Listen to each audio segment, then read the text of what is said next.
Welcome to ஒரு review. இந்த வீடியோவில் ஒரு தெலுங்கு திரைப்படமான தெலுசு நாவலு திரைப்படம் எப்படி இருக்குது அப்படிங்கிறது தான் நல்லா பார்க்க போகிறோம்.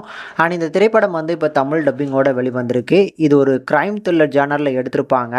ஸோ படம் பார்க்கலாமா இல்லையாங்கிறத டீட்டெயிலாக பார்க்கலாம். ஃபஸ்ட்டு படத்தோட கதை.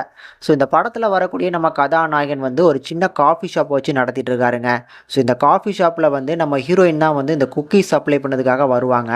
அப்படி ஒவ்வொரு தடவையும் நம்ம ஹீரோவோட ஷாப்பில் அந்த குக்கீஸ் கொடுக்க வரக்கூடிய ஹீரோயின் மேலே நம்ம ஹீரோக்கு ஒரு கட்டத்துக்கு மேலே காதல் வருது. ஸோ ஹீரோயினுக்குமே அந்த காதல் இருக்குது. ரெண்டு பேருமே வந்து நான் சொல்லிக்காமல் இருக்கிறாங்க. ஒரு கட்டத்தில் நம்ம ஹீரோ வந்து பார்த்தீங்கன்னா ப்ரப்போஸ் பண்ணுறாப்புல, ஆனால் ரிஜெக்ட் பண்ணிவிட்டு எதனால் ரிஜெக்ட் பண்ண அப்படிங்கிற மாதிரியான காரணத்தை அதுக்கப்புறம் சொல்கிறாங்க.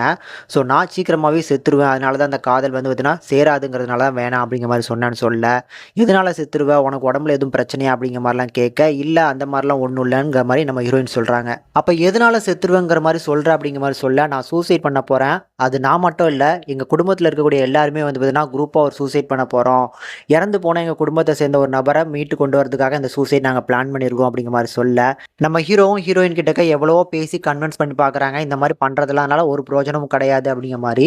ஆனால் ஹீரோயினும் அவங்களோட ஃபேமிலியும் இதில் உறுதியாக இருக்கிறதுனால ஒரு கட்டத்துக்கு மேலே நம்ம ஹீரோவே வந்து பார்த்தீங்கன்னா அவங்க வீட்டுக்குள்ளே போய் ஸோ இந்த மாதிரி அவங்க பண்ணக்கூடிய விஷயம் வந்து பார்த்தீங்கன்னா தப்பு அப்படிங்கிற மாதிரி புரிய வைக்கிறதுக்காக உள்ள போகிறாப்புல.